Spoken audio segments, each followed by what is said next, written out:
Warangal హనుమకొండలో CM Revanth పర్యటన కొనసాగుతోంది. CM Revanth తుఫాను ప్రభావిత ప్రాంతాల్లో పర్యటిస్తున్నారు. వరద కారణంగా ప్రభావితమైన ప్రాంతాలను ముఖ్యమంత్రి పరిశీలిస్తున్నారు. సీఎం రేవంత్ వెంట మంత్రులు కొండా సురేఖ ఉన్నారు. ముఖ్యమంత్రి రేవంత్ రెడ్డి మాట్లాడుతున్నారు. లైవ్ లో చూద్దాం. కోఆర్డినేషన్ ఉండాల్సిందే. కలెక్టర్లు మొదట అధికారుల ఈ శాఖల మధ్యలో ఆర్ఎండ్బి, పంచాయతీరాజ్, ఇరిగేషన్, ఎంఏయుడి వీటి మధ్యలో కంప్లీట్గా మీకు ఒక కోఆర్డినేషన్ పెట్టుకొని పర్మనెంట్గా కలెక్టర్స్ రివ్యూలు చేయాలి. ఒక శాఖకు ఇంకొక శాఖకు మధ్యలో సమన్వయం లేకపోవడం వల్ల కూడా మనకు సమస్యలు ఎక్కువ అవుతున్నాయి. ఒక శాఖ పనులు చేసిపోయిన తర్వాత ఇంకొక శాఖ చేయడం వల్ల కూడా నష్టం జరుగుతుంది. ఎవరు ముందు చేయాలి, ఎవరు తర్వాత చేయాలనే దాన్ని కూడా మీకు ప్రణాళిక ఉండాలి. అదేవిధంగా ముఖ్యంగా ఈ చెరువుల నుంచి ఇన్ఫ్లోలు అవుట్ఫ్లోలు క్యాలిక్యులేట్ చేసుకోవాలి. అదేవిధంగా సిటీలో ఎక్కడైతే ఎంక్రోచ్మెంట్స్ ఉన్నాయో, ఎక్కడైతే నాలాలు ఉన్నాయో చెరువులకు వెళ్ళడానికి, వాటిని ఎక్కడైతే బాటిల్ నెక్స్ కబ్జాలకు లోనైనో ఖచ్చితంగా కబ్జాలను తొలగించాల్సిందే. ఎంత వారున్నా ఎవరున్నా ఆ విషయంలో కఠినంగా వ్యవహరించాల్సిందే. కబ్జాలు పెట్టేటోళ్ళు 10 మంది ఉంటే ఈ 10 మంది వల్ల 10,000 ఇళ్ళు కాలనీలలో నీట మునుగుతున్నాయి. వాళ్ళ జీవితకాలం కష్టపడి సంపాదించిందంతా టీవీలు, ఫ్రిడ్జులు, మంచాలు, పిల్లల చదువులు, పిల్లల సర్టిఫికెట్లు, వాళ్ళ సంపద మొత్తం నీళ్ళలో మునుగుతుంది. మనం ఏమి ఇచ్చినా కూడా వాళ్ళకి అంత సహాయం చేయలేము. కాబట్టి దయచేసి ఈ విషయంలో అధికారులు స్పష్టతతో కూడుకున్న నిర్ణయాలు తీసుకొని ముందుకు వెళ్లాల్సిందే. ఇప్పుడు వరదలు తగ్గినాయి కాబట్టి ఇమ్మీడియట్గా పారిశుద్ధ్య కార్యక్రమాలు పనులను ముందు ఇమ్మీడియట్గా టేకప్ చేయండి. మొత్తం ఎక్కడెక్కడైతే చెత్త పేరుకుపోయిందో చెత్త క్లీన్ చేయడంతో పాటు శానిటేషన్ పనులను కూడా మీరు తక్షణమే అడ్రస్ చేయాలి. మెడికల్ అండ్ హెల్త్ వాళ్ళు కానీ మిగతా డిపార్ట్మెంట్లు అందరూ కూడా కోఆర్డినేషన్తో మీరు అందరు కలిసి ముందుకు వెళ్లాల్సిందే. వీటన్నిటి రిలేట్ ఏదైతే నివేదికలు ఉన్నాయో డిజాస్టర్ మేనేజ్మెంట్కి ఎప్పటికప్పుడు మీరు నివేదికలు పంపించండి. అదేవిధంగా గతంలోనే ప్రభుత్వం జీవోలు ఇచ్చింది. మనుషులు చచ్చిపోతే ఎవరు చచ్చిపోయినా 5 లక్షల రూపాయల నష్టపరిహారం ఇవ్వడానికి ప్రభుత్వం నిర్ణయం తీసుకున్నది. ఎక్కడెక్కడైతే హ్యూమన్ లాస్ ఉందో వాటన్నిటిని కూడా రికార్డ్ చేసి పోలీస్ అధికారులకు కూడా కమిషనర్స్ అండ్ పోలీస్ డిపార్ట్మెంట్ కూడా ఇన్స్ట్రక్షన్స్ ఇస్తున్నా. అట్లా పోయిన వాళ్ళందరినీ ఇమ్మీడియట్గా ఎఫ్ఐఆర్ చేయండి. కొన్నిసార్లు ఆలస్యంగా వస్తారు. వాళ్ళు ఒకసారి ఫీల్డ్ వెరిఫికేషన్ చేసి ఎఫ్ఐఆర్లు కడితే రేపు దీంట్లో వాళ్ళకి నష్టపరిహారం ఇవ్వాలంటే కూడా ఇవన్నీ అవసరం. మీరు ప్రొసీజరల్ యాక్సెస్ కూడా లేకుండా పోలీస్ అధికారులు కూడా వాళ్ళు ఎవరెవరు ఈ వరదలలో చనిపోయినరో తక్షణమే వాళ్ళ వివరాలన్నీ సేకరించి వెంబడే ఎఫ్ఐఆర్ కట్టి దానికి సంబంధించిన నివేదికలు ఇవ్వండి. అదేవిధంగా పశు సంపద ముఖ్యంగా మేకలు కానీ పశువులు కానీ, మేకలు ఇవి చచ్చిపోతే 5,000, ఆవులు బర్రెలు ఈ పెద్దవి ఏవైనా చచ్చిపోతే మనం 50,000 రూపాయలు ఇస్తున్నారు. సో 50,000 రూపాయలు ఇస్తున్నాం. వాటిని కూడా వెంబడే అంచనా వేసి ఏ ఒక్కరికి కూడా ఇబ్బంది జరగకుండా చూడండి. పంట నష్టం జరిగిన ప్రాంతాలలో చాలా వరకు పత్తి, వరి, చేతికొచ్చిన పంట నష్టము ఇవన్నీ కూడా జరిగినాయి కాబట్టి ఎకరాకు 10,000 రూపాయలు మనం రైతులకు పంట నష్టపరిహారం కూడా ఇవ్వాలనుకుంటున్నాం. తక్షణమే ఆ నీట మునిగిన పొలాలను ఇసుక మేటలు పేరుకున్న దగ్గర మనకు ఎన్ఆర్ఈజిఎస్లో స్పెషల్ ప్యాకేజెస్ ఉన్నాయి. ఆ ఇసుక మొత్తం తొలగించడానికి ఎకరాకు 10,000 కాదు, ఎకరాకు 1,00,000 కూడా మనము ఎన్ఆర్ఈజిఎస్లో తీసుకోవచ్చు. కాబట్టి ఎన్ఆర్ఈజిఎస్కు సంబంధించిన పంచాయతీరాజ్ వాళ్ళు కూడా మీరు తక్షణమే దాని మీద దృష్టి పెట్టి అంచనాలు వేసి ఆ ఇసుక మేటలు పేరుకున్న రైతులను ఆదుకోవడానికి కూడా దానికి కావాల్సిన అంచనాలు చేయండి. అదేవిధంగా ఇంట్లో మునిగిన వాళ్ళు, ఇంట్లో పోయిన వాళ్ళకు ప్రతి ఇంటికి మీరు అంచనా వేసి 15,000 రూపాయలు నష్టపరిహారం వాళ్ళకి ఇవ్వండి. అంటే ఇళ్ళకి నీళ్ళు వచ్చి వస్తువులు తడిచిపోయిన వాళ్ళకి ఏమి ఇచ్చినా మనం సహాయం చేయలేం, కానీ కనీసం అట్లా పోయిన వాళ్ళకు ప్రతి ఇంటికి ఒక 15,000 రూపాయలు ఇవ్వడానికి అవసరమైన సహాయక చర్యలు చేపట్టండి. తర్వాత అత్యంత పేదలుండి, గుడిసెలుండి, లేకపోతే ఏదైనా కొట్టుకుపోయిన వాళ్ళు ఉంటే ఇందిరమ్మ ఇండ్లు ఇచ్చే అర్హత ఉంటే ఒక స్పెషల్ దీని కింద అయినా మనం కాన్స్టిట్యున్సీ వైజ్ ఇచ్చే కోటా కాకుండా అవసరం అనుకుంటే ఏమైనా అదనపు కోటా అయినా కూడా ప్రభుత్వం ఇస్తుంది. అట్లా ఇండ్లు కోల్పోయి నిరాశ్రయులు అయిన వాళ్ళని కూడా లిస్ట్ అవుట్ చేయండి. వాళ్ళకు కూడా మనం కొంతమేరకు ఇల్లు ఇవ్వగలిగితే ఇవ్వచ్చు. అదేవిధంగా ఇంతకుముందు వెళ్ళిన కాలనీలలో వాళ్ళు ఇళ్ల పట్టాలు, ఇళ్లకు సంబంధించిన అంశాలు కూడా చెప్పించారు. కలెక్టర్ గారు, లోకల్ మున్సిపల్ కమిషనర్ గారు ఫీల్డ్ విజిట్ చేసి ప్రభుత్వ భూమిలో ఆల్రెడీ పట్టాలు ఇచ్చుంటే వాళ్ళకి ఇల్లు ఎట్లు ఇవ్వాలి, పట్టాలే ఇవ్వకుండా ప్రభుత్వ భూమిలో వాళ్ళు ఇల్లు కట్టుకుంటే వాళ్ళకి పట్టాలు ఎట్లు ఇవ్వాలి.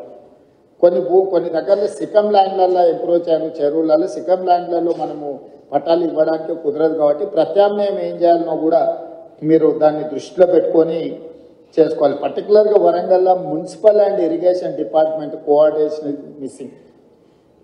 ఇమ్మీడియట్గా ఇన్ఛార్జ్ మినిస్టర్ గారు, సంబంధిత అధికారులు, మున్సిపల్ అండ్ ఇరిగేషన్ మినిస్టర్, ఈ మున్సిపల్ అండ్ ఇరిగేషన్ అధికారులు కూర్చొని కాంప్రహెన్సివ్గా హన్మకొండ అండ్ వరంగల్ మొత్తానికి మీరు కాంప్రహెన్సివ్ ప్లాన్ చేసుకోవాలి. Warangal outer ring road inside ఏదైతుందో, కోర్ అర్బన్ వరంగల్ ఏదైతుందో, కోర్ అర్బన్ వరంగల్కి మీరు అండర్గ్రౌండ్ డ్రైనేజ్ విషయంలో కానీ, రోడ్ల విషయంలో కానీ, మిగతా డెవలప్మెంటల్ ఇష్యూస్లో కంప్లీట్గా కాంప్రహెన్సివ్ ప్రణాళిక చేసుకోవాల్సింది. దీంట్లో భాగంగానే స్మార్ట్ సిటీలో మీకు కొన్ని నిధులు వచ్చినాయి. మీరు కొంత దూరం స్మార్ట్ సిటీలతో నిధులతో కట్టేసి అక్కడ వదిలేసేది. మీరు అట్లా వదలడం వల్ల ఇంకా పెద్ద సమస్యగా మారుతున్నారు. సో స్టేట్ గవర్నమెంట్ నుంచి అనే ఏం కావాలనో శ్రీదేవి గారు, మీరు ఆ స్మార్ట్ సిటీలో చేయంగా మిగిలిన పనులు ఏం చేయాలనో కూడా దానికి ఒక నివేదిక తయారు చేయండి. మనం అవసరమైతే ప్రత్యేకంగా బడ్జెట్ ఇచ్చి వరంగల్ మీద ప్రత్యేకంగా ఫోకస్ పెడదాం. పనులు మాత్రం వదిలేయడానికి వీలు లేదు. స్మార్ట్ సిటీలో తెచ్చుకోగలిగిన తెచ్చుకోండి. బ్యాలెన్స్ వర్క్స్ ఏవైతున్నాయో ఖచ్చితంగా స్టేట్ గవర్నమెంట్ నుంచి మీరు ప్రపోజల్ ఇవ్వండి. Government is here to sanction all those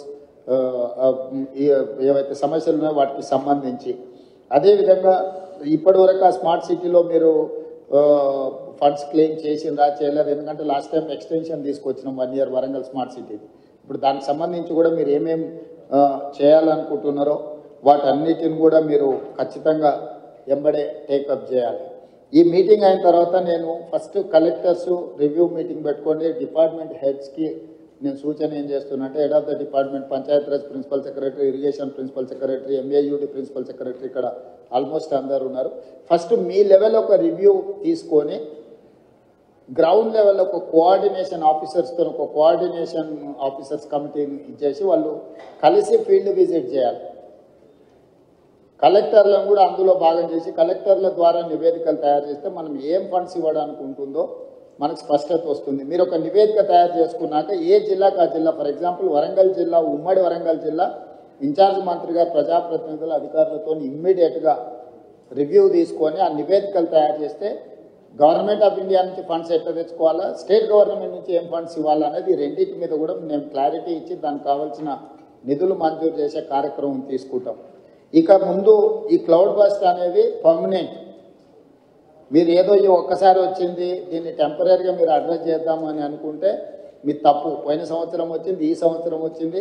మీకు కోవిడ్ తర్వాత క్లైమేట్ చేంజెస్ జరిగినాయి. ఇక రెగ్యులర్గా మనం ఈ ప్రాబ్లం ఫేస్ చేసేది ఉంటుంది కాబట్టి ఈ ఇష్యూస్ని పర్మనెంట్గా ఎట్లా అడ్రస్ చేయాలనో మీ దగ్గర ప్రణాళిక ఉండాలి. అంటే రిసోర్సెస్ అంటే ఫండ్స్ రిసోర్సెస్ ఎట్లా మనం చేసుకోవాలి, యాక్షన్ ప్లాన్ ఎట్లా చేసుకోవాలి, మీ దగ్గర అందరి దగ్గర కూడా నివేదికలు పెట్టుకొని చేసుకోవాల్సిన అవసరం ఉంది. దీని మీద ప్రత్యేకంగా దృష్టి పెట్టండి. ఎవరైనా అధికారులు ఉన్న నెక్స్ట్ 10-15 days అన్ని సెలవులు రద్దు చేయండి. క్షేత్రస్థాయిలో నివేదికలు తయారు చేయండి. ప్రభుత్వం వైపు నుంచి మీకు పూర్తిగా సహకారం ఉంటుంది. ప్రజాప్రతినిధులు ఇచ్చే నివేదికలను కూడా పరిగణలోకి తీసుకోండి. ఫీల్డ్లో మీరు క్షేత్రస్థాయి నివేదికలు తెప్పించుకొని తక్షణం దీని మీద చర్యలు తీసుకోవడానికి అవసరమైన ప్రణాళికలు చేస్తే నేను మళ్ళీ అన్ని జిల్లా కలెక్టర్లతో హైదరాబాద్ స్థాయిలో నేను మళ్ళీ రివ్యూ తీసుకుంటాను. Aravind, next 1 week, after 1 week ask them to come with reports. టోటల్గా ఆయా జిల్లా నివేదికలు మీరు తెప్పించుకొని మీరు అంతా చేసిన తర్వాత నాకు ఒక రిపోర్ట్ పెట్టి దాని మీద గవర్నమెంట్ ఆఫ్ ఇండియా నుంచి ఒకవేళ ఏమన్నా వాళ్ళ కమిటీని ఎవరినైనా ఇన్వైట్ చేయాలన్నా లేకపోతే మనమే వెళ్ళి నివేదిక చేయాలన్నా ఏం చేయాలని దాన్ని చేద్దాం. రెవెన్యూ మంత్రి గారు మీరు పర్సనల్గా దీన్ని దృష్టిలో పెట్టుకొని చేయాల్సిందిగా కోరుకుంటున్నాం. ఆర్ఎన్బి పక్క నుంచి చెప్తుంది, ఆర్ఎన్బిలో చాలా రోడ్లు డ్యామేజ్ అయినాయని. ఆర్ఎన్బి అధికారులు వికాస్, ఆర్ఎన్బి నుంచి ఏమున్నావో మీరు స్పెషల్గా ఒక ఆఫీసర్ని ఇచ్చేసి దీని మీద కంప్లీట్గా నివేదికలు తెప్పించండి. లోకల్ ఏ ఇష్యూస్ ఉన్నా కూడా ఒకసారి దీన్ని టోటల్గా నివేదికలు తెప్పించి పనులు పూర్తి చేయాల్సిందిగా కోరుకుంటూ, అధికారులు ఎవరు నిర్లక్ష్యం వహించినా ప్రభుత్వం దాన్ని సీరియస్గా పరిగణలోకి తీసుకుంటుంది. దయచేసి నిర్లక్ష్యం అనేది వదలండి, క్షేత్రస్థాయిలకు వెళ్ళండి. కలెక్టర్లు కూడా ఫీల్డ్ విజిట్లు చేయాల్సిందే. నేను కలెక్టర్లు చీఫ్ సెక్రటరీ గారు కూడా చెప్పిన, మీ ఏసీఆర్లు రాసినప్పుడు మీ ఫీల్డ్ విజిట్స్ కూడా వన్ ఆఫ్ ద క్రైటీరియా. మీరు అనుకోవచ్చు ఫీల్డ్ విజిట్ చేయకపోతే ఎక్కువ అయితే ట్రాన్స్ఫర్ చేస్తారని.